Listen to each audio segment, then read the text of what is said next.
مولاي صل وسلم دائما أبدا على حبيبك. السلام عليكم ورحمة الله وبركاته. إن الحمد لله والصلاة والسلام على رسول الله وآله وصحبه ومن والاه أما بعد. সুপ্রিয় দর্শকবৃন্দ, যারা আপনাদের প্রিয় অনুষ্ঠান শাহনশাহ জিয়াউল হক মাইজ ভান্ডারী ট্রাস্ট তথা SZHM ট্রাস্ট কর্তৃক নিবেদিত ইসলামী অনুষ্ঠান আলোকধারা দেখছেন, সকলকেই আন্তরিক শুভেচ্ছা এবং মোবারকবাদ জানাচ্ছি। এবং আজকের এশিয়ান টিভির এই পর্বে আমরা যে বিষয়টি নিয়ে আলোচনা করতে যাচ্ছি সেটি হচ্ছে ব্যক্তি জীবনে আদল ও ইহসানের চর্চা তথা একজন মানুষের জীবনে ন্যায় এবং সাম্য এই দুটি জিনিসকে ব্যালেন্স করে, দুটি জিনিসকে কোন কোন ক্ষেত্রে কিভাবে চর্চা করতে হবে, কিভাবে এগুলো চর্চিত হবে, সে বিষয়টি নিয়ে আজকে আমরা কথা বলতে যাচ্ছি। এবং এই বিষয়ের উপর আলোকপাত করার জন্য আমাদের স্টুডিওতে আমন্ত্রিত হয়ে এসেছেন আল আজহার ইন্টারন্যাশনাল স্কুল অ্যান্ড কলেজের সম্মানিত CEO এবং ইসলামিক স্কলার শাইখ সৈয়দ গুলাম কিবরিয়া আজহারি। আসসালামু আলাইকুম ওয়া রাহমাতুল্লাহি ওয়া বারাকাতুহু। মোহতারাম, আজকের যে বিষয়টি নিয়ে আমরা আলোকপাত করতে যাচ্ছি, একজন ব্যক্তি তার জীবনে দেখা যায় বিভিন্ন ক্ষেত্রে, বিভিন্ন কাজে কর্মে অনেক সময় একটা প্রতিকূলতার কারণেই হোক কিংবা ইচ্ছা করেই হোক কিংবা সম্প্রীতির কারণেই হোক একটা পক্ষ নিতে হয়, একদিকে হেলে যেতে হয়। আবার দেখা গেল সেদিকে হেলে যাওয়ার কারণে আবার আরেক পক্ষ অসন্তুষ্ট হয়ে যায়, সেখানে আবার তাদেরকে ইহসান করতে হয় তথা তাদেরকে সেখানে সাম্যতা বজায় রাখতে হয়। এক্ষেত্রে ইসলামের হুকুম কি এবং ইসলাম আমাদের ব্যক্তি জীবনে এই দুটোকে কিভাবে চর্চা করতে বলেছে আপনি বলবেন? বর্তমান প্রেক্ষাপটে খুবই সুন্দর, যুগোপযোগী এবং রিলেভেন্ট একটা বিষয় অবতারণা করেছেন, সেটা হচ্ছে সমাজে ন্যায় এবং সাম্য, আদল এবং ইনসাফ কীভাবে আমরা প্রতিষ্ঠা করব, সে বিষয়টা খুবই গুরুত্বপূর্ণ বিষয়। আল্লাহ সুবহানাহু ওয়া তাআলা পবিত্র কোরআন মাজিদে ইরশাদ করছেন, বা'দা আউযু বিল্লাহি মিনাশ শাইতানির রাজিম, ইয়া আইয়ুহাল্লাযিনা আমানু কুনু কওয়ামিনা লিল্লাহি শুহাদা বিল কিসত। আল্লাহ সুবহানাহু ওয়া তাআলা কোরআন মাজিদে বলছেন, হে ঈমানদারেরা, তোমরা ন্যায়ের জন্য তোমরা আল্লাহর জন্য সাক্ষী হয়ে যাও এবং ন্যায় পরায়ণতার উপরে, আদল ইনসাফের উপরে তোমরা দণ্ডায়মান হয়ে যাও। এবং আল্লাহ সুবহানাহু ওয়া তাআলা বলছেন, ওয়ালাউ আলা আনফুসিকুম, যদিও এটা তোমার বিরুদ্ধে যায়, যদি আমি এমন কোনো কাজ করি যে কাজটা আমার করা উচিত না, যখন আমি সেটা রিয়ালাইজ করতে পারবো, আমার অবশ্যই ক্ষমা চাইতে হবে। যার হক আমি নষ্ট করলাম, আমি যদি আল্লাহ সুবহানাহু ওয়া তাআলার হক নষ্ট করি, আল্লাহ সুবহানাহু ওয়া তাআলার কাছে আমাকে তওবা করতে হবে, ইস্তিগফার করতে হবে। আমি যদি বান্দার হক নষ্ট করি, তার কাছে আমাকে ক্ষমা চাইতে হবে। তখন অ্যারোগ্যান্ট যদি হয়ে যাই, আমি যদি তখন অধ্যত্বপনা যদি আমি দেখাই, তাহলে কিন্তু আল্লাহ সুবহানাহু ওয়া তাআলা অধ্যত্ব যে প্রকাশ করে আল্লাহ সুবহানাহু ওয়া তাআলা তাকে পছন্দ করেন না। আমি কিন্তু ন্যায় থেকে, আমি আদল থেকে আমি সরে গেলাম। আল্লাহ সুবহানাহু ওয়া তাআলা বলছেন শুধুমাত্র নিজের উপরে না, ওয়ালাউ আলা আনফুসিকুম, তারপর আবার বলছেন যে তোমার রক্তের সম্পর্কে আত্মীয় স্বজন, তোমার পরিবার, তাদের বিরুদ্ধে যদি চলে আসে, তোমাকে ন্যায়ের উপরে কায়েম থাকতে হবে।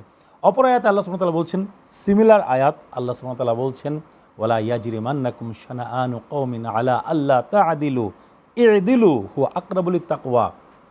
তোমরা ন্যায়পরায়ণতার উপরে কায়েম থাকো, আল্লাহর জন্য ন্যায়পরায়ণতার উপরে দাঁড়িয়ে থেকে তোমরা সাক্ষী হয়ে যাও। তারপর বলছেন, কোনো একটা কওমের প্রতি, কোনো একটা জাতির প্রতি, গোত্রের প্রতি, কোনো একটা গ্রুপের মানুষের প্রতি তোমাদের অন্তরে হয়তো একটা হিংসা আছে, বিদ্বেষ আছে, তাদেরকে হয়তো অপছন্দ করো, সেই জন্য তোমরা তাদের উপরে কি জুলুম করবে না, তাদের উপরে অন্যায় করবে না, তোমরা ন্যায় বিচার করো। ও আকরাবু লিত-তাকওয়া, এটা হচ্ছে তাকওয়ার অত্যন্ত নিকটবর্তী। ঠিক আছে, তো আপনার আদল ইনসাফ অনেক গুরুত্বপূর্ণ বিষয়। একটা সমাজ ব্যবস্থা, আপনার হযরত মাওলা আলী শের খুদা, ওনার একটা কৌল আছে, বিখ্যাত কৌল, যে একটা কাফের রাষ্ট্র, যে রাষ্ট্রের অধিকাংশ মানুষ কুফরির উপরে আছে, অমুসলিম, সেই রাষ্ট্রও সফল হতে পারে যদি সেই দেশে ন্যায়পরায়ণতা যদি থাকে, আইনের শাসন যদি থাকে। আবার একটা দেশ মুসলিম, অধিকাংশ মুসলমান, কিন্তু যদি সেই দেশে যদি ন্যায় বিচার না থাকে, তাহলে সেই রাষ্ট্র দে উইল ফেইল। ঠিক আছে, আমাদের মুসলিম রাষ্ট্রগুলোর দিকে আমরা যদি আজকে তাকাই, আমরা তো এই বিষয়গুলোই কিন্তু আমরা প্রতিফলন আমরা দেখতে পাবো। ঠিক আছে, তো আমাদেরকে জুলুমের এগেনস্টে থাকতে হবে, আদলের উপরে আমাদেরকে দাঁড়িয়ে থাকতে হবে। নবী করিম সাল্লাল্লাহু আলাইহি ওয়াসাল্লাম বলছেন যে তোমরা কারো উপরে জুলুম করবে না, ইত্তাকুজ জুলমা ওয়া ইন কানা কাফিরান, জুলুমকে তোমরা ভয় করো, জুলুমকে তোমরা ভয় করো। এবং অপর হাদিসে বলা হয়েছে যে নবী করিম সাল্লাল্লাহু আলাইহি ওয়াসাল্লাম বলছেন যে জুলুম হচ্ছে জুলুমাতু ইয়াউমিল কিয়ামা, কিয়ামতের দিন সেটা ঘন অন্ধকার হিসেবে আবির্ভূত হবে যে ব্যক্তি জালিম। ঠিক আছে, তো জালিমের বিপরীতে হচ্ছে আদল, ন্যায়পরায়ণতা। ন্যায়পরায়ণতার বিপরীত হচ্ছে আপনার জুলম। আমরা আমাদের ব্যক্তি জীবনেও আদলকে আমাদের অবশ্যই প্রতিষ্ঠা করতে হবে, পারিবারিক জীবনে আমাদেরকে আদল, ন্যায় বিচারকে আমাদের প্রতিষ্ঠা করতে হবে। দেখুন, নবী করিম সাল্লাল্লাহু আলাইহি ওয়াসাল্লামের কাছে একজন সাহাবী আসলেন, এসে বলেন, ইয়া রাসূলুল্লাহ, আমি আমার এক পুত্রকে একটা গিফট আমি দিয়েছি, আমি আমার এক সন্তানকে একটা গিফট দিয়েছি। নবী করিম সাল্লাল্লাহু আলাইহি ওয়াসাল্লাম বললেন যে অনুরূপ গিফট তুমি কি তোমার অন্য সন্তানদেরকে দিয়েছো? ওই সাহাবী বললেন, না ইয়া রাসূলুল্লাহ, আমি শুধুমাত্র আমার একজন সন্তানকে দিয়েছি। নবী করিম সাল্লাল্লাহু আলাইহি ওয়াসাল্লাম বললেন, না, এটা হয়নি, তুমি তোমার অন্যান্য সন্তানদেরকেও অনুরূপ গিফট তোমার দেয়া উচিত ছিল। কারণটা কি? এখানে ন্যায় বিচার প্রতিষ্ঠা হয়নি। আমার নিজের সন্তানদের মধ্যে আমি কি ডিফারেন্সিয়েট করে ফেললাম, কাউকে আমি একটু কম দিলাম, কাউকে আমি একটু বেশি দিলাম। আমরা যখন আপনার সম্পত্তির ভাগ বাটোয়ারা করি, কেউ যদি জীবিত অবস্থায় সন্তানদের মধ্যে সম্পদ ভাগ বাটোয়ারা, তখন কিন্তু আমাদের এই বিষয়গুলোর উপর কিন্তু লক্ষ্য রাখতে হবে। দেখুন, আল্লাহ রাব্বুল আলামিন কিন্তু বিবাহ শাদীর ক্ষেত্রে এই একই কথাটা বলেছেন যে তোমরা 4 বিয়ে করতে পারো, কিন্তু দ্যাটস ইট, বলে দিয়েছেন ওয়া ইন খিফতুম আন তা'দিলু ফাওয়াহিদাতান, ভয় যদি করো তোমরা না, যদি ন্যায় সাম্য বজায় রাখতে না পারো, একজন নিয়ে তোমরা সন্তুষ্ট থাকো। একজন নিয়ে সন্তুষ্ট থাকো। এটা খুবই ইম্পর্টেন্ট বিষয়। কিন্তু অপর আয়াতে তো বলেছেন ওয়ালাং তাস্তাতিউ আন তা'দিলু, তোমরা সক্ষম নও, একের অধিক স্ত্রীর সাথে তোমরা ন্যায় বিচার করতে তোমরা সক্ষমই না। ঠিক আছে, এটা অনেক বড় রিস্ক। যারা একের অধিক বিয়ে, যারা আজকে মনে করেন যে বেশি বেশি বিয়ে করার পক্ষে যারা রায় দিয়ে থাকেন কিংবা বিভিন্নভাবে কথা বলে থাকেন, তারা আগুন নিয়ে খেলা, আয়াতের পরের অংশটা তারা খেয়াল করেন না, প্রথম অংশটুকু খেয়াল করেন যে তোমরা 4 বিয়ে করো, কিন্তু পরে যে কি হতে যাচ্ছে, আল্লাহ যে কি ফয়সালা দিয়ে, আল্লাহ কিন্তু ফয়সালা দিয়ে দিচ্ছেন। ওয়ালাং তাস্তাতিউ আন তা'দিলু বাইনান নিসা, একের অধিক স্ত্রীর সাথে তোমরা ন্যায় বিচার করতে সক্ষম না। এইখানেও কিন্তু আবার আদল এসেছে, স্ত্রীর ক্ষেত্রে ন্যায় বিচারের উপরে থাকতে হবে। অন্তরের টান, ভালোবাসা, এইটা আপনার কম বেশি হতে পারে, এটার উপরে কারো কিন্তু কোনো কন্ট্রোল নাই।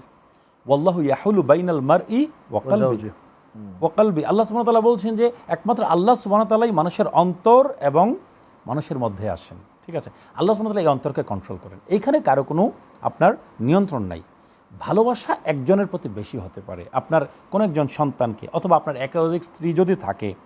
নবী করিম সাল্লাল্লাহু আলাইহি ওয়াসাল্লাম আম্মাজান সাইয়্যিদা খাদিজাতুল কুবরা রাদিয়াল্লাহু আনহাকে সবচাইতে বেশি মহব্বত করতেন, তারপর আম্মাজান সাইয়্যিদা আয়েশা সিদ্দিকা রাদিয়াল্লাহু আনহাকে সবচাইতে বেশি মহব্বত করতেন। ঠিক আছে, অন্তরের টান এক বিষয়, কিন্তু হক দেওয়ার ক্ষেত্রে আপনাকে কিন্তু সেখানে ন্যায় বিচারের উপর আপনাকে কায়েম থাকতে হবে।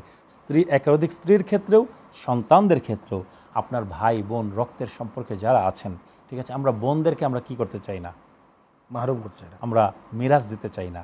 আমাদের অন্তর ছিঁড়ে যায় বোনদেরকে মিরাজ দেওয়ার সময়। ঠিক আছে, তাদেরকে ওয়ারিস, তাদের বাবা মার সম্পত্তি তাদেরকে দেওয়ার সময় আমাদের মনে হয় যে কলিজার টুকরা আমরা দিয়ে দিচ্ছি। তো আল্লাহ সুবহানাহু ওয়া তাআলা কুরআন মাজিদে ভাই বোন সকলের হক একদম সুবিন্যস্তভাবে, ছেলে মেয়ের সবার হক আল্লাহ সুবহানাহু ওয়া তাআলা বলে দিয়েছেন। ঠিক আছে, এই বিষয়গুলো আমাদেরকে কিন্তু লক্ষ্য রাখতে হবে। আল্লাহ সুবহানাহু ওয়া তাআলা যেমনটা নবী করিম সাল্লাল্লাহু আলাইহি ওয়াসাল্লাম বলছেন যে আল্লাহর হক আল্লাহ সুবহানাহু ওয়া তাআলা চাইলে যে কাউকে ক্ষমা করে দিতে পারেন, কিন্তু বান্দার হকের ক্ষেত্রে আসলে আল্লাহ সুবহানাহু ওয়া তাআলা ক্ষমা করবেন না। এই বিষয়গুলো সম্পর্কে আমাদেরকে অবশ্যই আপনার সতর্ক থাকতে হবে। একটা প্রশ্ন আপনার কাছে, সেটা হচ্ছে যে রাষ্ট্র পরিচালনার ক্ষেত্রে এই আদলের গুরুত্ব কতটুকু? নবী করিম সাল্লাল্লাহু আলাইহি ওয়াসাল্লাম কিন্তু মদিনা রাষ্ট্রের রাষ্ট্রপ্রধানও ছিলেন, নবী এবং রাসূল ছিলেন, সর্বশ্রেষ্ঠ নবী এবং রাসূল, অতুলনীয় মহামানব, যার কোনো তুলনা নাই। নবী এবং রাসূল ছিলেন, আবার মদিনা রাষ্ট্রপ্রধানও ছিলেন। বুখারী শরীফের সহিহ হাদিস, আনাস ইবনে মালিক রাদিয়াল্লাহু আনহু বলছেন যে নবী করিম সাল্লাল্লাহু আলাইহি ওয়াসাল্লাম একবার সাহাবায়ে কেরামকে নিয়ে রাস্তা চলছিলেন, একজন বেদুইন এসে পেছন থেকে নবী করিম সাল্লাল্লাহু আলাইহি ওয়াসাল্লামের চাদর মোবারক ধরে টান দিল, এবং আনাস ইবনে মালিক রাদিয়াল্লাহু আনহু বলছেন যে ইয়েমেনি মোটা পাড়ের চাদর ছিল, নবী করিম সাল্লাল্লাহু আলাইহি ওয়াসাল্লামের কাঁধ মোবারকে লাল দাগ হয়ে গেছে, আমরা দেখতে পেয়েছি। নবী করিম সাল্লাল্লাহু আলাইহি ওয়াসাল্লাম কিন্তু ওই বেদুইন সাহাবীর উপরে রাগ করেন নাই, পেছন দিকে ফিরে একটা মুচকি হাসি দিয়েছেন। কারণ কি? ওয়া তাবাসসুমুকা ফি ওয়াজহি আখিকা লাকা সাদাকা। নবী করিম সাল্লাল্লাহু আলাইহি ওয়াসাল্লাম বলছেন, তুমি তোমার মুসলমান ভাইয়ের দিকে তাকিয়ে যদি একটা মুচকি হাসি দাও, এটাও কাল হাসরের দিনে মিজানের পাল্লার মধ্যে সাদাকা নেকি হিসেবে যোগ হবে। দেখুন, আজকে যদি জনপ্রতিনিধি যদি হয়, আমি রাষ্ট্রপ্রধান বলবো না, একজন এমপি, একজন উপজেলা চেয়ারম্যান যে কেউ হোক, যদি ওনার সাথেও যদি কোনো একজন নাগরিক যদি এই আচরণ করে, ওই মানুষটার অবস্থা কী হবে? নবী করিম সাল্লাল্লাহু আলাইহি ওয়াসাল্লাম, ঠিক আছে, ওনার সঙ্গে এরকম আচরণ করেছে, কিন্তু বেদুইন সাহাবীর উপরে নবী করিম সাল্লাল্লাহু আলাইহি ওয়াসাল্লাম রাগ করে নাই। বুখারীর সহিহ হাদিস, নবীজি জিজ্ঞেস করলেন মুচকি হাসি দিয়ে যে মা হাজাতুক, তুমি কি চাও? কেন আমাকে এইভাবে চাদর ধরে টান দিয়েছো, মুচকি হাসি দিয়েছো, তারপরে এই কথা বলেছেন। ওই সাহাবী বললেন, ইয়া রাসূলুল্লাহ, আমি বেদুইন, আমার পরিবারের সবাই অভুক্ত, আমি নিজেও অভুক্ত, আপনার কাছে বাইতুল মাল আছে, আল্লাহ সুবহানাহু ওয়া তাআলা আপনাকে বাইতুল মালের মালিক বানিয়েছেন, বন্টনকারী বানিয়েছেন, সেখান থেকে আমাকে কিছু দিন। নবী করিম সাল্লাল্লাহু আলাইহি ওয়াসাল্লাম একজন সাহাবীকে বললেন, তাকে নিয়ে যাও, বাইতুল মালের থেকে তার যা প্রয়োজন দিয়ে দাও। এর চেয়ে বড় শিক্ষার কি হতে পারে আমাদের রাষ্ট্রপ্রধানদের জন্য, জনপ্রতিনিধিদের জন্য? আচ্ছা, রাষ্ট্রীয় কাজে আমরা অনেক সময় দেখি যে স্বজনপ্রীতি এমন একটা পর্যায়ে যায় যে স্বজনপ্রীতির চোটে এবং স্বজনপ্রীতি, দলপ্রীতি কিংবা আপনাকে যেভাবে আপনি নেন না কেন, নিজের লোকদের প্রতি সম্পূর্ণ সাতখুন মাপ, আর সাধারণ জনগণ যারা রয়েছেন তাদের আনা আনা পই পই করে হিসাব নেওয়া হয়। ইসলাম এই ব্যাপারে কি বলে? প্রথম যে আয়াতখানা আমি তিলাওয়াত করেছিলাম, আল্লাহ সুবহানাহু ওয়া তাআলা কি বলেছেন সেখানে, নিজের বিরুদ্ধে গেলেও আদলের উপরে থাকো। তারা কিন্তু একটা আয়াত দাঁড় করায়, ওয়াতিদাল কুরবা হাক্কাহু, কাছের মানুষদেরকে আগে দাও। না, সেটা তো হচ্ছে আপনার, আপনি কাছের রক্তের সম্পর্কের মানুষ যারা, তাদেরকে আগে দিবেন। সেটা কখন? আপনি যখন আপনার যাকাত বন্টন করবেন, আপনি যখন ফিতরা বন্টন করবেন, সাদাকা যখন বন্টন করবেন, আপনি যখন দান খয়রাত করবেন, তখন আপনি আপনার সম্পদ থেকে সবার আগে রক্তের সম্পর্কে মানুষকে দিবেন, ঠিক আছে? আর যখন রাষ্ট্রীয় বিষয় আসবে, হযরতে উমরে ফারুক রাদিয়াল্লাহু আনহু, যার কাছে আমি ফিরে যেতে চেয়েছিলাম, তিনি যখন মুমূর্ষু অবস্থায় আছেন, যখন সাকরাত চলছে ওনার, যখন তলোয়ার দিয়ে আঘাত করা হলো, সেই অবস্থায় বুখারী মুসলিমের সহিহ হাদিস, যখন 6 জনকে নিযুক্ত করলেন যে এই 6 জনের মধ্যে যে কোনো একজনকে তোমরা খলিফা বানিয়ে নিবে, কারণ এই 6 জন সাহাবীর উপরে নবী করিম সাল্লাল্লাহু আলাইহি ওয়াসাল্লাম রাজি খুশি ছিলেন, এবং 6 জনই হচ্ছেন জান্নাতের সুসংবাদপ্রাপ্ত সাহাবী। সেইখানে নিজের আরেক মানে আপন বোনের জামাই সাঈদ ইবনে যায়েদ রাদিয়াল্লাহু তাআলা আনহু, যিনি জান্নাতের সুসংবাদপ্রাপ্ত সাহাবী, কিন্তু উনাকে সেই 6 জনের মধ্যে একজনের মধ্যে শামিল করেন নাই। কারণ কি? ওনার আপন বোনের স্বামী ছিলেন। তারপর নিজের সন্তান হযরত আব্দুল্লাহ ইবনে ওমর রাদিয়াল্লাহু তাআলা আনহুমা, অনেক বড় সাহাবী, জলিল কদর সাহাবী, অনেক জ্ঞানী সাহাবী, উনাকেও সেখানে শামিল করেন নাই। বলেছেন না, হযরত মাওলা আলী শেরে খোদা, হযরত উসমান যুনুরাইন রাদিয়াল্লাহু তাআলা আনহুম, সাদ ইবনে আবি ওয়াক্কাস রাদিয়াল্লাহু আনহু, আব্দুর রহমান ইবনে আউফ রাদিয়াল্লাহু আনহু, তারপর আপনার আরও 2 জন সাহাবী, হযরত তালহা ইবনে উবাইদুল্লাহ রাদিয়াল্লাহু আনহু, হযরত জুবাইর ইবনে আওয়াম রাদিয়াল্লাহু তাআলা আনহু, এই 6 জন সাহাবী জান্নাতের সুসংবাদপ্রাপ্ত সাহাবী।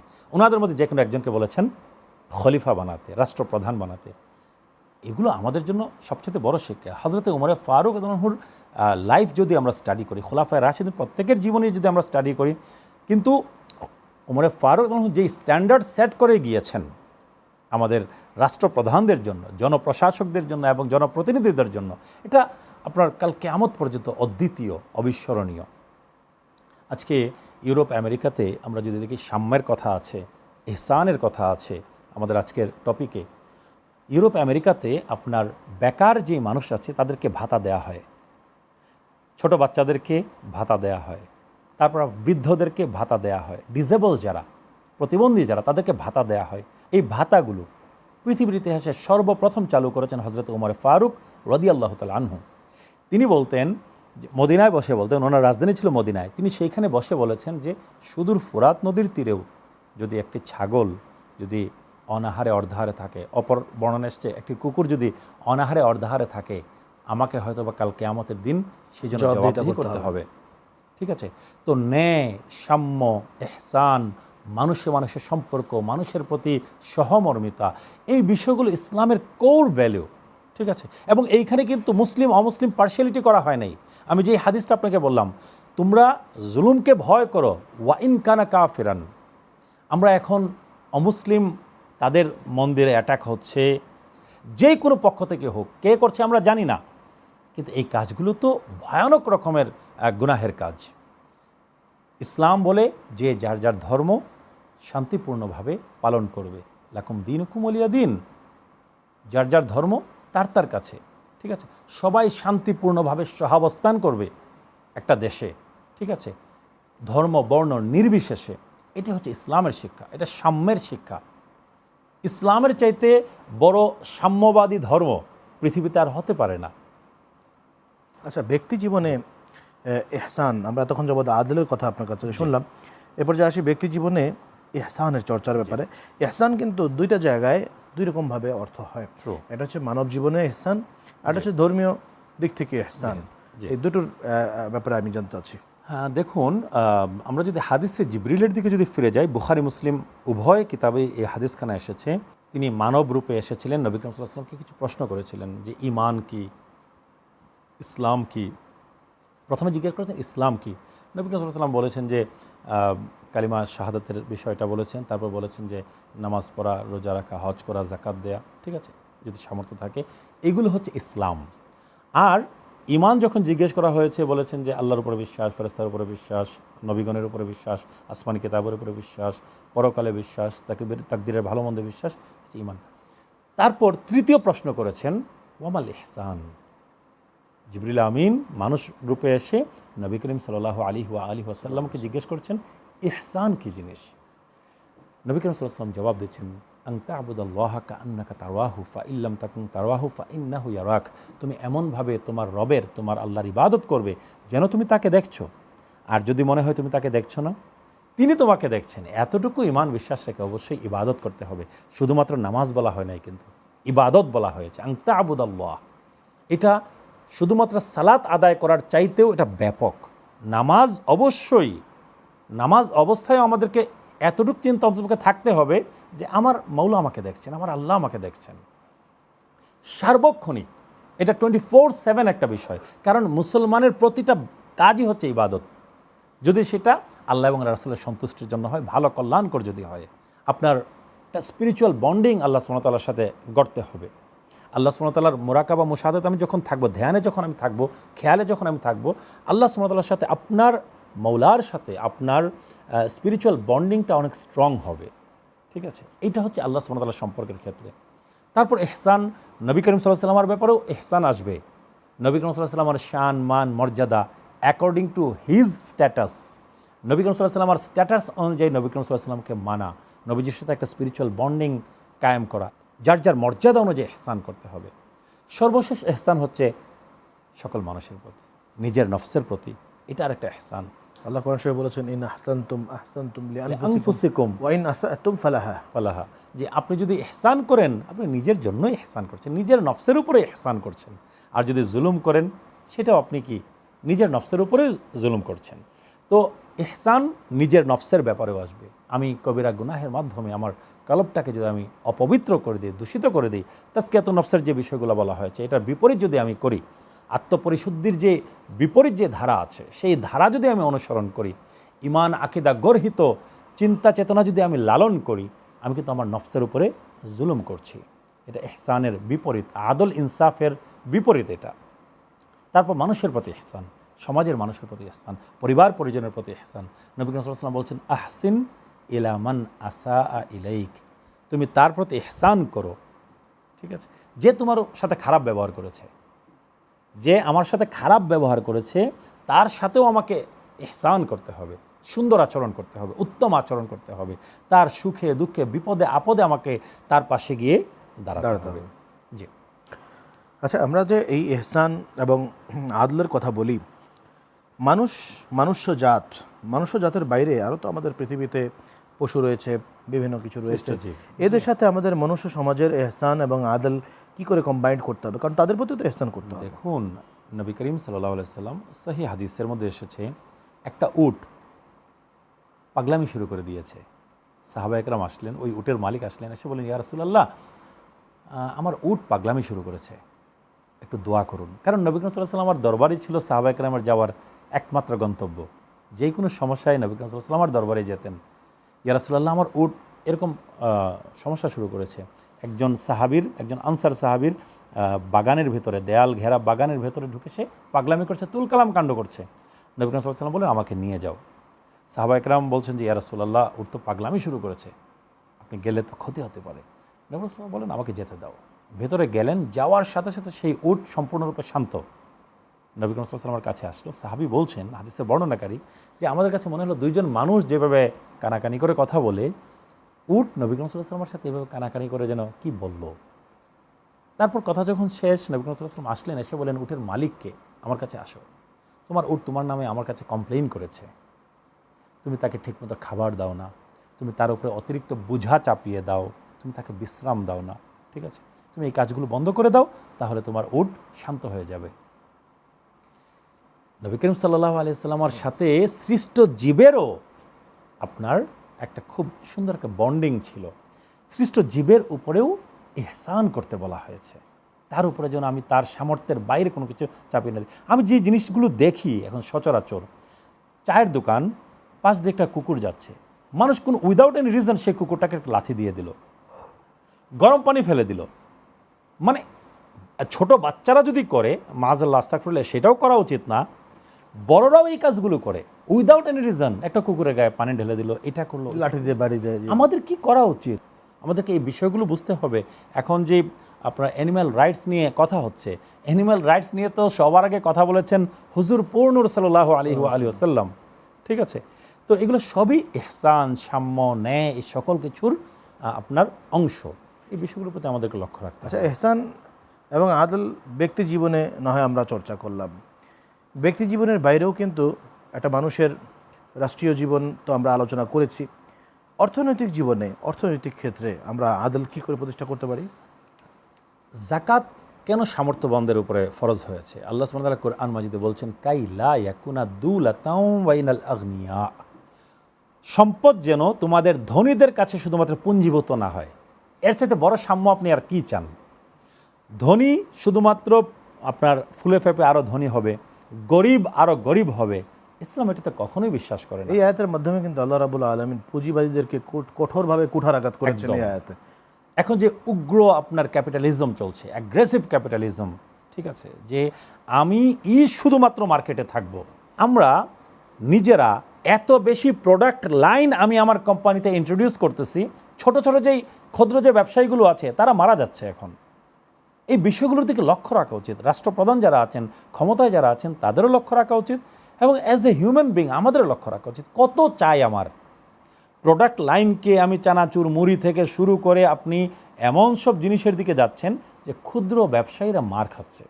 এই বিষয়গুলোর দিকেও আমাদের দয়া করে লক্ষ্য রাখা উচিত, ঠিক আছে। সবার মধ্যে একটা ইকুয়াল ডিস্ট্রিবিউশন অফ ওয়েলথ, সম্পদের সমবন্টন। মানুষের জীবনে শুধুমাত্র তার ব্যক্তি জীবনই নয়, বরং আদল এবং ইহসান কিন্তু প্রত্যেকটা মানুষের জীবনে যেরকম আছে, রাষ্ট্রীয় জীবনে সেরকম আছে, অর্থনৈতিক জীবনে আছে, রাজনৈতিক জীবনে আছে, বৈদেশিক সম্পর্কের দিক থেকেও এরকম কিন্তু আদল এবং ইহসান বজায় রাখতে হবে। আমরা আমাদের অনুষ্ঠানের শেষ পর্যায়ে চলে এসেছি। আজকের এই গুরুত্বপূর্ণ আলোচনার জন্য শেখ আপনাকে অসংখ্য ধন্যবাদ। প্রিয় দর্শক, আজকে আমরা ব্যক্তি জীবনে আদল এবং ইহসানের চর্চা তথা ন্যায়পরায়ণতা এবং সাম্য বজায় রাখার যেই আলোচনাগুলো আমরা এতক্ষণ যাবৎ সৈয়দ গোলাম কিবরিয়া আজহারি তার কাছ থেকে শুনলাম, এই প্রত্যেকটা কথাগুলো আমাদের জীবনে বাস্তবায়ন যদি আমরা করতে পারতাম, তাহলে হয়তো বা বিচারকের প্রয়োজন হতো না, হয়তো বা কোনো জেলখানারও প্রয়োজন হতো না, হয়তো কোনো বিচার ব্যবস্থারও প্রয়োগ করতে হতো না। কিন্তু আমরা মানুষ, আমাদের ভুল হতে পারে, কিন্তু তাই বলে আমরা সেই ভুলকে আঁকড়ে ধরে থাকব তা কিন্তু নয়। আসুন কোরআন হাদিসের এই আলোকে আদল এবং সাম্য এবং যে ন্যায়পরায়ণের কথা বলা হয়েছে, ইহসানের কথা বলা হয়েছে, আমাদের ভুল ত্রুটিগুলোকে শুধরে নিয়ে আমরা প্রত্যেকেই ইহসানের আলোকে মুহসিনিন তথা ন্যায়পরায়ণ হওয়ার চেষ্টা করি, আমরা সাম্যবাদী হওয়ার চেষ্টা করি, এবং সাথে সাথে আমাদের সাংসারিক জীবন থেকে শুরু করে প্রত্যেকটা জায়গায় এই দুটো শব্দের প্রয়োগ যদি আমরা করতে পারি, দেখবেন দেশ, সমাজ, রাষ্ট্র, ব্যক্তি সব কিছুই একটা লাইন আপে চলে এসছে, সব কিছুর উপরে আল্লাহ তাআলার রহমত বর্ষিত হচ্ছে। আল্লাহ রাব্বুল আলামিন আমাদের প্রত্যেককে এই কথাগুলোর উপরে আমল করার তৌফিক দান করুন, আমিন। আসসালামু আলাইকুম ওয়া রাহমাতুল্লাহি ওয়া বারাকাতুহু।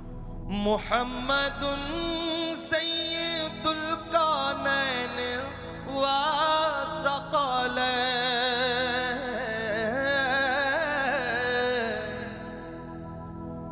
মুহাম্মাদুন সাইয়্যিদুল কাওনাইন ওয়া সাকালাইন ওয়াল ফারিকাইনি মিন উরবি ওয়া মিন আজম